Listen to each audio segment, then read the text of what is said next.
Hey everybody, welcome to another edition of Romance Ramblings, Uncut and Off-the-Cuff Musings with Ava Stone and Jerrica, Knight-Catania. Tonight we have a special guest with us again. Please welcome, introduce yourself. My name's TJ London. I am the revolutionary author. And right behind you, I can see your name on the wall, or at least the first part, Lindo. Right. If you look at the rest of my office, actually, if you look over here, you see a set of legs with a guy between them. It seems disturbing, right? But it's actually James Bond for your eyes only. Oh, so, okay. About the revolutionary author. My first love was James Bond movies. I saw Moonraker was the first one I saw as a little kid, which I probably should not have seen. Right. But I love British spy stories so much that's why I wrote a British spy in my Revolutionary War books. So yeah, comes to James Bond. Now, have you gone back and watched Moonraker as an adult? Yes, sadly I have. So bad, right? Like I'm watching going, why do we think this was cool? Because he was James Bond, right? And it was the 70s. Yeah. That's one of the ones, Jerrica, you're not a big James Bond fan. That's one of the ones with Jaws, the guy with the big iron teeth. Like he was a villain twice, but that was in one of them. I actually love James Bond so much. My license plate has a Bond reference, but I don't want to tell anybody because I'll be looking for a Mini Cooper with this license plate wherever they go. But I actually have a Bond reference on my license plate. So I am that hardcore. So it's James Bond first and then the Revolution. Okay. That's awesome. I did enjoy, I was a big Bond fan through the Pierce Brosnan years. Okay. He was a good Bond. See, but when we were growing up, it was, the silly guy. Now, Roger Moore. Right. Oh. It was just silly. Do you have a favorite? I love Daniel Craig. I think Daniel Craig is amazing. I think he's, I've watched all iterations of James Bond, and I think that he is by far killer. He's awesome.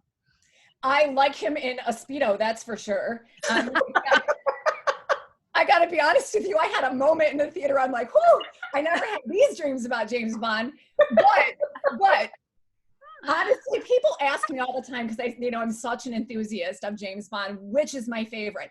And I'm actually a fan of a story. So I am a fan of On Her Majesty's Secret Service, which actually, if you know, that was Lazenby. George Lazenby did that. Right, yeah. But it's the story of how James Bond met his wife.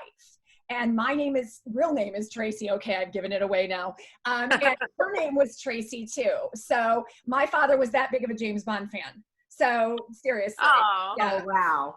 That's a good story. Yeah, so that one is my favorite. Now, if I had to pick an actor, I always freak people out when I'm like, I love Timothy Dalton, because like nobody loved him, and I loved him. I did not care for him. A lone wolf, TJ. Well, that kind of so the opposite side of that is, so your dad named you after James Bond's wife. So you've kind of you've taken a name from fiction and you've, and it's yours. You've used people that you really know in stories, right? I have immortalized them in fiction. Who is it who said that? There is someone who said, oh, that's from A Knight's Tale, right? He says, I will immortalize you in fiction. So yes, there are some old bosses in my books, haha, and they're not good characters. Right, do you have any good characters? Because I use people all the time too, and it's never somebody I like. It's always I have used good people. So my dearest friend, her name is Angie. And I always think to myself, what would Angie do? Because she does something very adult and I'm going to do something very ridiculous. Okay. So one of my characters, her name is Agnes, and she's in the trilogy. She is like the voice of reason between these two, this hero and heroine.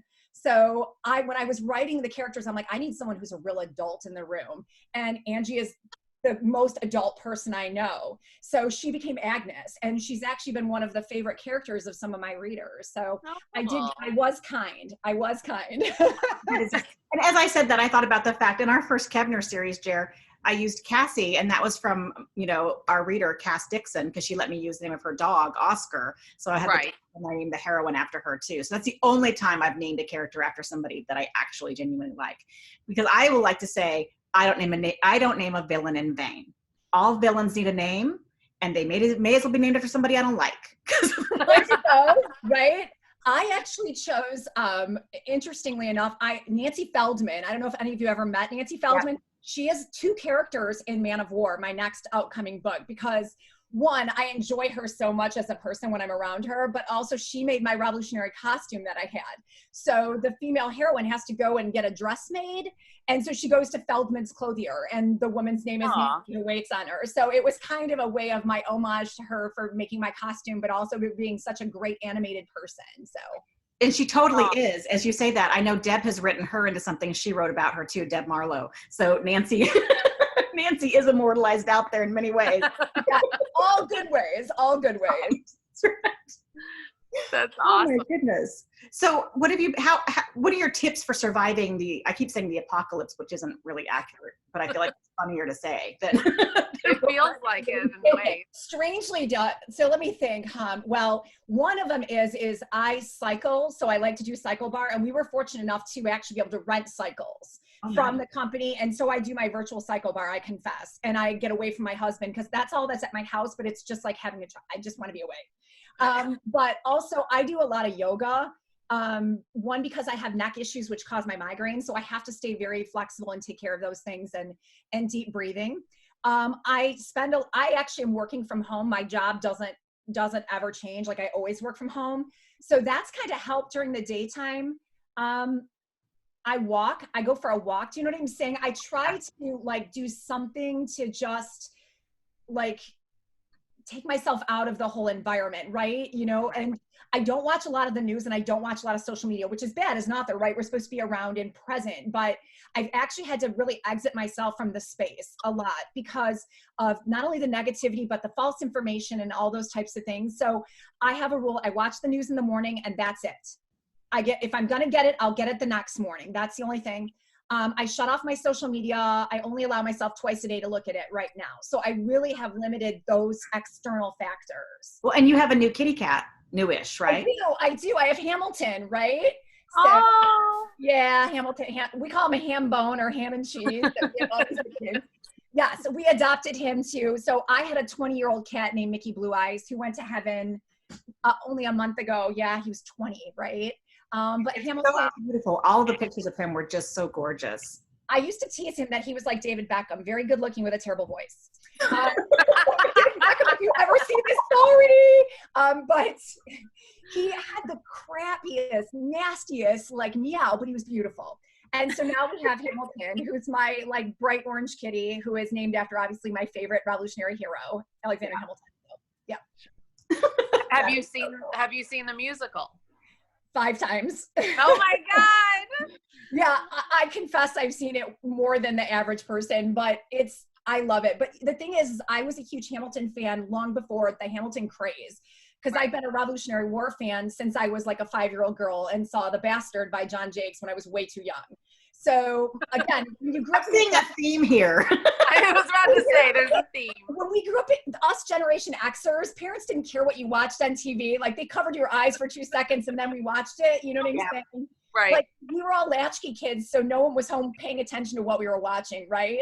So I saw way too much too young. And so it's kind of gone all the way back that far. But yeah, I love Hamilton. He was a favorite character of mine for a long time. So. Well, they're saying that us Generation Xers, us Gen Xers are the ones that are surviving this thing the best. We're the ones that we're supposed to do. We're happy to stay at home and not have anybody bug us. We're nailing it. We are. We're just a generation of latchkey kids that have been left to our own devices, right? Yes, I know. absolutely. It's like returning to our childhood. It's great. If only there was a new season of Stranger Things on. I mean, I would never have to leave it all. Well, I'm trying to think what I could go for another season of The Witcher right about now, or you know what, they could remake Game of Thrones the last season and make us all happy. You know what I mean? I could just have like Henry Cavill up on the screen and all day long. That would also be fine. Oh, here's a fun fact about me. So my husband and I have this rule about people we cannot stand and we refuse to watch their movies. Sorry, Henry Cavill. No offense, but here's mine. I do not find him handsome at all, and my husband cannot stand Renee Zellweger. So we have this rule that we don't. So he made me watch The Witcher, and I was like, all right, fine. He was good in this. I can deal with it. So I actually had one like slight like, oh my gosh, he's pretty good looking moment, but that was it. I liked him in The Tudors, and of like the season 1 of The Tudors. That's where I first saw him and thought that he was. I thought he was so douchey in that. Well, yeah, but I mean, who in history isn't though? Right. That story isn't douchey, right? Exactly. Yeah. Do you know he was in the Count of Monte Cristo? Have you ever seen that movie? Oh, I haven't. He was the kid. So first of all, you must see that movie because it's so fabulous that you're going to go, oh my gosh, TJ London, this was the best movie ever. Okay. Second of all, he's the kid, like the 15-year-old douchey kid in it is actually Henry Cavill. Okay. Good to know. Yeah. Right. We'll look for it. Well, we are almost out of time. Oh, wow. Okay. Almost, not quite. But I am going to pull my husband over here. Everyone say happy birthday to him. Happy birthday. Happy birthday. Good pilot. I bet you're not flying very much right now, huh? No. Not really. No. And you know what my favorite is, I will announce it publicly. I am 9 months older than my husband. So his birthday is my favorite day because for 3 whole months, we're the same age. There you go. My favorite day of the year. Yes. I'm 10 months older than Eric, so we get 2 months. Oh, I did not month and a half. appreciate that. Okay. All right. Exactly. I'm 3 months younger than my husband, or like 2.5 or something like that. 2.5 months younger than him. Okay. All right. Neck and neck. Yeah. So anyway, happy birthday, honey. Thank you. You're welcome. Now go back to it. Ava, did we have a graphic for TJ? We did, and we haven't done it because we started talking immediately. Let's do it right now. Oh, I have a graphic. What's a graphic? Thank you for the reminder. When does Jerrica remember anything? I know, right? Yes. Hold on. Mark this day in history. Okay. It's marked. It's the pilot's birthday. That's really cool. So, Oh, there's the cover. I'm so excited. Yay!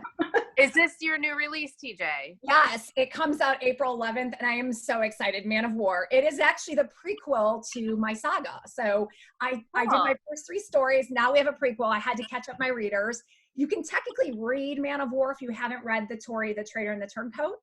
And then my next book is called The Rebel, which takes off where the Turncoat left off. So I'm a fan of John Jakes, and he wrote sagas. So I write sagas, if that helps anybody. I think that's fun. Well, it's funny, when I was talking to agents and talking to different companies, they were all like, nobody reads sagas anymore. I'm like, what was Twilight? What was, all the, what do you call it? Harry Potter by definition was. Right. I'm like, there is a room for them. They just, what is Outlander? Outlander's a saga, right? For sure. So yeah, I'm super excited about Man of War, though. It's a Royal Navy story about the French and Indian War. And it's, like I said, you don't have to read the other ones, but if you love Royal Navy stories and you don't know much about the French and Indian War, well, then there you go. Then this is Awesome. And TJ, you will be joining us still in Williamsburg, correct? Yes, I am so excited. I was so bummed. I was like ready to get in my car and go. And I'm like, I know, we all were. We all were. The thing was, we went on lockdown that Friday, I believe. So it was like, there was nothing we could do anyway. And then it got canceled. And I'm excited because I'll have my uniform, my new uniform made by Nancy Feldman for that event. And hopefully she's making me another coat too. So hopefully I'll have lots of good garb for that event. Awesome. Very cool. Very cool. Yay. So, well, Jerry, I didn't say anything to you except I mocked you for remembering something. That's okay. That's all you usually do. Well, yeah, but I usually have more. Like it's. We've been celebrating all day. Like my brain's mush. No worries. If you're celebrating, though, that's the best thing. That you can find some way to be happy in all this craziness. You know what I mean? Absolutely. You have to find the joy. Yes. And the gratitude. I think once this is all over, we're gonna have to have like a big party to celebrate everybody's birthdays and anniversaries and everything that's been missed during this, right? Because there's nothing you can do other than drink and have cake.